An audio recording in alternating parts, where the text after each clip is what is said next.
primeros visitantes que nosotros vamos a tener son esos venezolanos que están viviendo por el mundo, que tienen un montón de años sin poder regresar a Venezuela. Como te digo, yo no sé si yo lo voy a ver, pero yo voy a dejar el pellejo para eso. Y nadie nunca me va a sacar de ese camino. El éxito no se obtiene de la noche a la mañana. Los exitosos.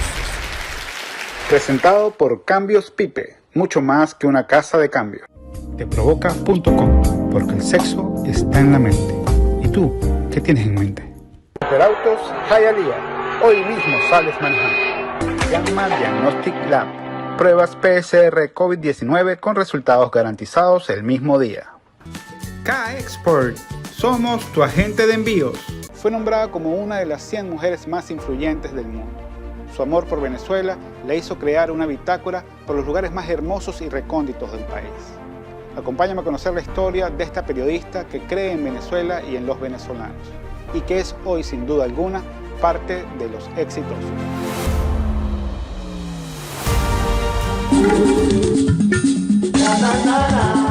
Desde que empezó Bitácora en 1994, nosotros queríamos hacer este viaje. Yo lo que soy es una periodista, principalmente, ¿sabes? Ese es mi oficio y lo que he hecho toda la vida.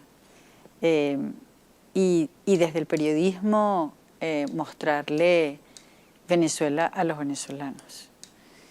Yo siento que eso es básicamente lo que yo soy y lo que yo quiero ser. O sea, no hay nada que yo quiera hacer en mi vida que no sea exactamente esto, de viajar por Venezuela y mostrársela a los venezolanos. En un momento fue principalmente para mostrar las bondades del turismo. En este momento es para mostrar a los venezolanos que resisten.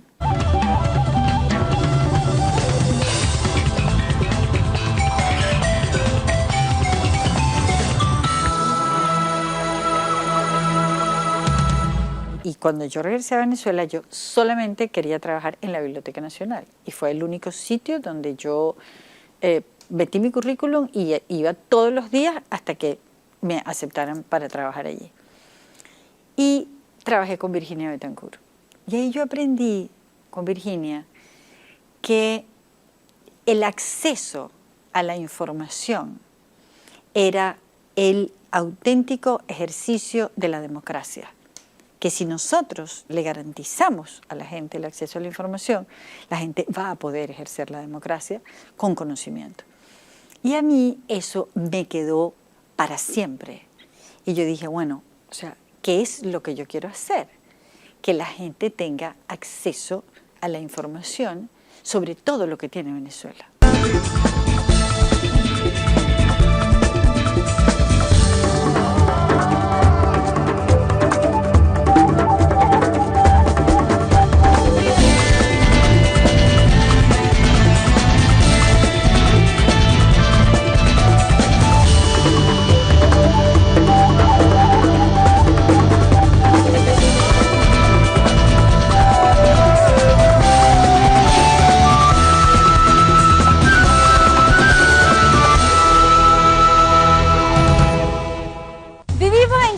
Y somos los más felices. Pero como tenemos un alma trashumante, a cada rato arrancamos a recorrer toda Venezuela. ¿Para qué? Para enseñárselas a ustedes, para que la conozcan, la gocen, la quieran y la cuiden. Yo de niña había viajado mucho por Venezuela, pero cuando yo empecé a escribir el Manual de Ociosidades en feriado en los años 80, bueno, El Nacional siempre había sido un periódico nacional y a mí me parecía que esa columna no podía dedicarse solamente a Caracas, porque era ser muy, ¿sabes?, como capital centrista, de que Caracas es el ombligo del mundo. Y yo dije, yo voy a empezar a escribir aquí sobre otros sitios de Venezuela que a mí me gustan y me interesan y por los que yo he viajado. Y 10 años después, eso hace que me llamen a mí para hacer Bitácora. Una cosa totalmente inesperada. Y cuando empezamos a hacer Bitácora, yo tuve perfectamente claro que el objetivo de ese programa tenía que ser crear sentido de arraigo, logrando que los venezolanos conocieran Venezuela. Y lo que yo quería era que la gente del delta del Orinoco, los guaraos, supieran que existían los llaneros, que en lugar de andar en curiaras, andaban a caballo, y que arriaban el ganado y que hacían un queso muy temprano mientras ellos trabajaban con el moriche. Y que por otro lado estaban los andinos, que subían a las montañas y cultivaban la tierra, y esos andinos que supieran que estaban los margariteños, que vivían de la pesca y andaban en peñeros. Y así que se fuera creando esa noción de país. O sea, que el país no es solamente ese sitio donde tú vives, en tu ciudad, sino que es todo el país. Eso por un lado, que se conociera Venezuela y que todo el mundo supiera lo que había en toda Venezuela. Y por otra parte, que todas esas personas que tenían una posada, que tenían un restaurante, que tenían un campamento, que hacían un paseo para una montaña o que hacían rafting o lo que fuera, también se conocieran, porque la idea era poner en contacto a todos estos venezolanos que querían viajar por Venezuela con esta gente que les podía ofrecer servicios por Venezuela.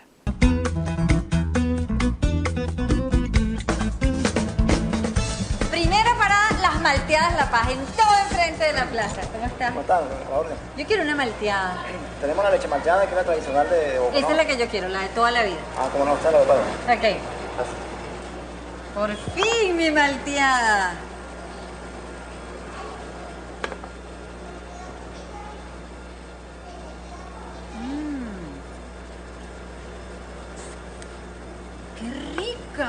¡Qué rica! Es que casi no pasaba. Yo me imagino que esto debe ser así, que uno tiene un recuerdo de infancia, de los teteros, y te vienen a la mente así, ¡guau! Y se te revuelven. ¿Hace cuánto tiempo hacen ustedes esto? No, papá fue el fundador de la malteada, hace 50 años. ¡La edad mía! ¡Salud! Tienen que probarlas cuando vengan, yo me voy a llevar todo y copa. Ah, bueno, gracias. Ese fue el sentido de Bitácora durante los 15 años que lo hicimos. La idea de hacer la guía, la idea de todo el trabajo que hemos hecho, sobre todo para ese momento en que hubo una gran movilización del turismo interno. Y lo que tenía que tener esa información era una profunda confiabilidad. Y para que fuera confiable, tú no podías, o sea, nosotros no podíamos aceptar ningún interés económico. Cuando nosotros fuimos a hablar a Radio Caracas la primera vez, ¿sabes cómo es la gente de comercialización? Entonces, inmediatamente era, bueno, esta va a ser una producción muy económica, porque bueno, por supuesto, ¿sabes? Todos los hoteles te van a dar las cosas gratis, no sé qué, yo casi me paro, ¿sabes? Y yo dije, mira, si es así, yo no lo voy a hacer. O sea, porque nosotros tenemos que darle cabida en esto a toda la gente que está haciendo un buen trabajo. Y si nosotros hacemos eso como ustedes están diciendo, solamente van a estar allí los grandes hoteles que pueden pagar. Entonces a mí no me interesa porque eso no va a tener ninguna credibilidad y no es lo que nosotros queremos hacer. Entonces, bueno, se hizo como nosotros lo queríamos hacer.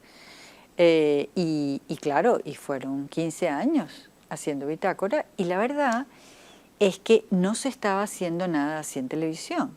O sea, estaba Expedición, pero era otra cosa, porque eran unas grandes expediciones donde la gente no podía sentir, o sea, la gente no sentía que podía ir a eso. En cambio, yo empecé a hacer Bitácora cuando yo tenía 40 años. Entonces la gente sabía, bueno, si esta señora que tiene 40 años se mete por esa montaña, agarra esa curiara, se monta en este peñero, se monta en esta bicicleta, se monta en un camión, nosotros también lo podemos hacer. Pero el chapuzón es breve porque la travesía continúa. Como ya estamos cerca del mediodía, el viento pega con más fuerza, el mar se pica un poco y nos mojamos muchísimo. Lista para la primera cascada.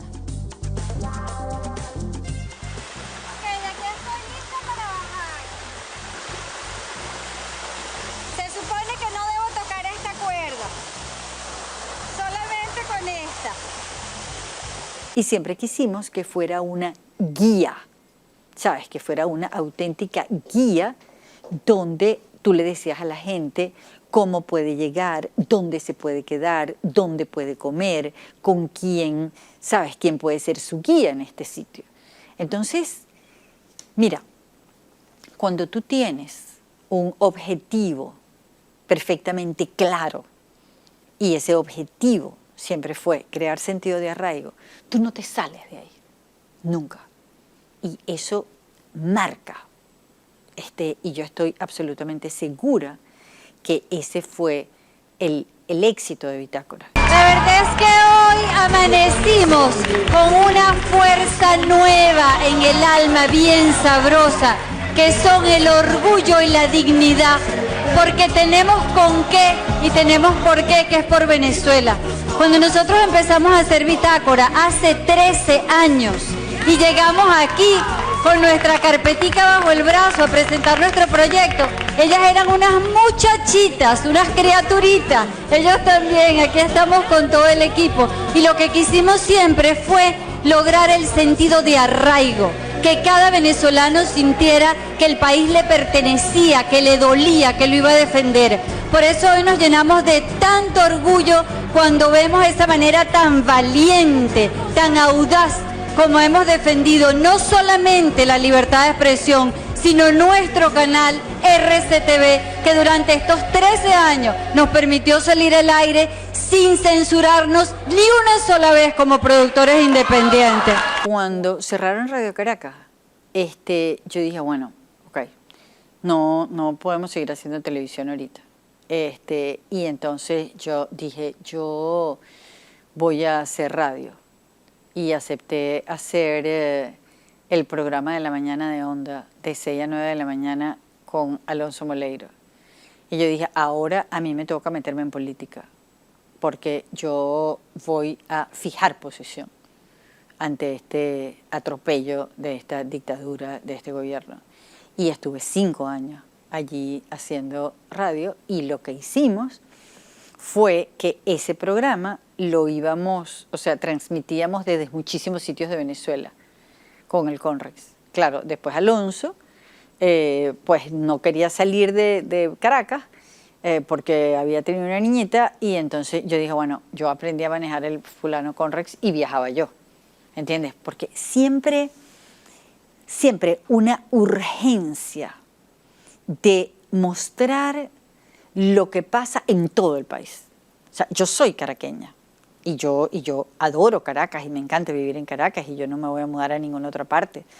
Pero lo que realmente a mí me mantiene viva y vital y comprometida es estar en el interior. Y además te voy a decir una cosa, yo vivo en Caracas, pero mi casa está en toda Venezuela. O sea, donde sea que yo llegue, yo siento que esa es mi casa.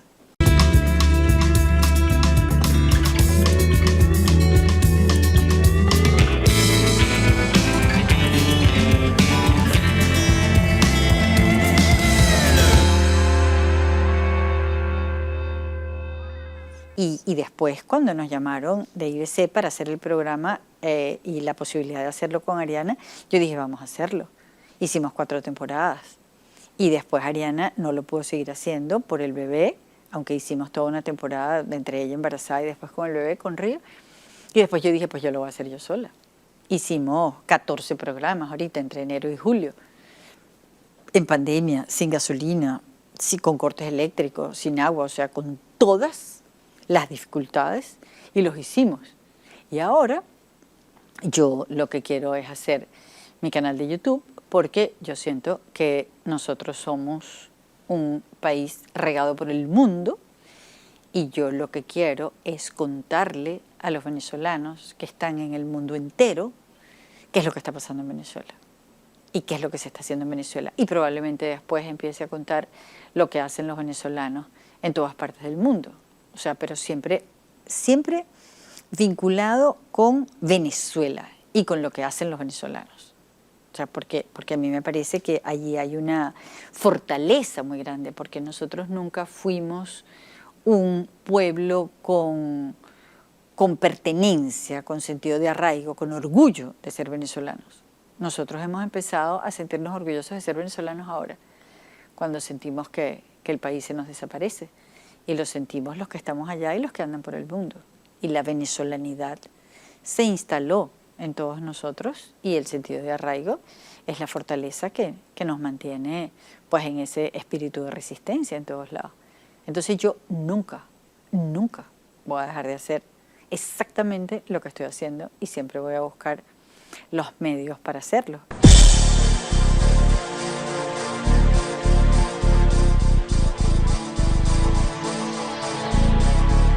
Abandonamos la iguana para montarnos en estas voladoras y remontar el Punupunuma.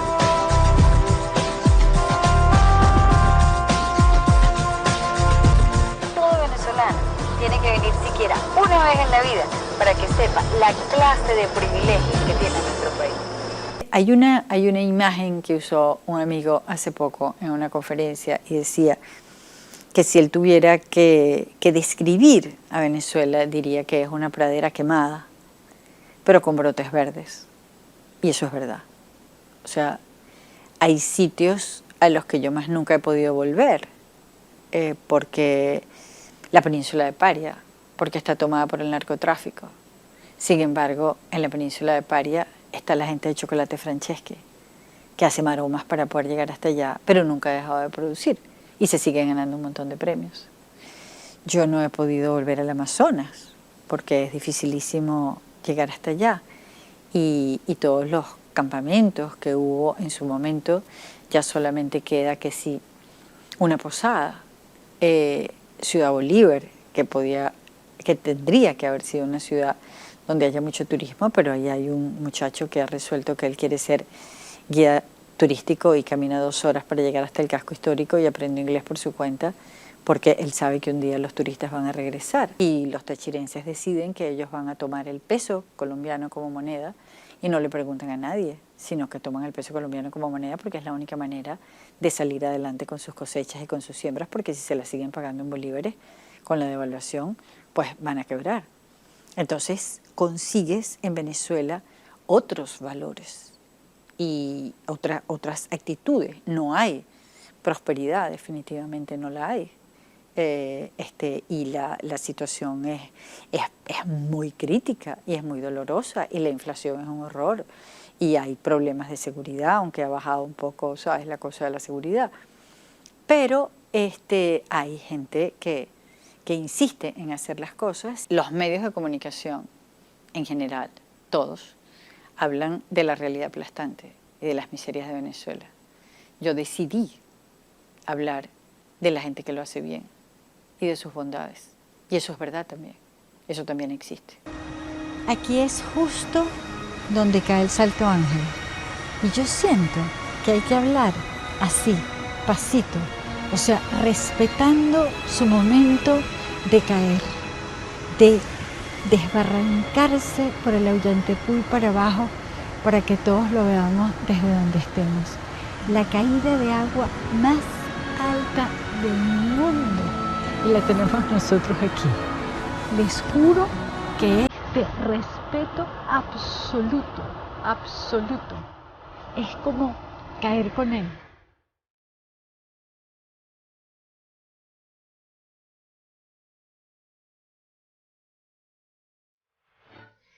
Cuando se armó esta tremolina porque vinieron los bloggers mexicanos y mostraron el Salto Ángel, ¿alguien puede decir que el Salto Ángel no existe? O sea, ahí está, y ahí está Canaima. Pero ellos también mostraron los sitios o sea, mostraron que no había agua, mostraron las colas de gasolina, pero la gente le dio por resolver que ellos lo único que habían hecho era como que si tú hablas de alguna bondad de Venezuela, tú le estuvieras lavando la cara a la dictadura. O sea, yo tengo 67 años, cualquier cosa que a mí me digan en las redes, te juro que no me importa, porque yo voy a seguir haciendo lo que yo tengo que hacer y como yo lo quiero hacer. Y si hay alguien que ha sido absolutamente frontal con la dictadura, he sido yo, ¿sabes? Cuando hay que decir las cosas, las digo. Y a mí me parece buenísimo que se haya reactivado el turismo en Canaima, porque esa era la única manera de sacar a los pemones de la mina. Porque los pemones, ¿sabes? Si tienen el turismo y va bastante gente y ellos tienen buenos ingresos con el turismo, pues no tienen ninguna necesidad de coger para la mina. Y nosotros sabemos que claro, que está el arco minero y que eso es un horror y que esa es la rata peludez mayor que ha podido hacer esta dictadura. Pero si nosotros logramos que por lo menos dentro del Parque Nacional Canaima y pegado al Salto Ángel no se trabaje la mina, algo estamos logrando. Y nosotros sabemos que todo tiene que ser de a poquito. Y ya nosotros entendimos que esto de la dictadura, o sea, que esta pela sigue, ¿me entiendes? Y que nosotros no podemos pensar que los norteamericanos van a invadir un día y esto se va a acabar, sino que este es un rollo de darle para adelante y para atrás, y darle para adelante y para atrás, y para adelante y para atrás. Y yo me regreso para Venezuela el 18 porque yo quiero votar. Y hay una polémica con estas elecciones y que cómo vamos a ir para las elecciones y que no sé qué. Bueno, pero yo voy a votar, pana. Porque cada vez que haya una oportunidad de votar, yo voy a votar. Y yo quiero lograr que mi alcalde y mi gobernador sea una gente que yo considere por lo menos decente, con quien yo pueda tener alguna comunicación. Entonces yo voy a votar. ¿Ves? Y así vamos.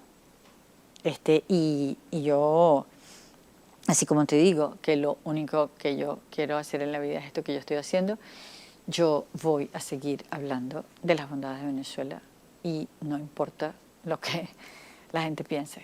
O sea, eso es lo que yo voy a hacer. Entonces yo daré la media vuelta y me iré por el sol cuando pueda.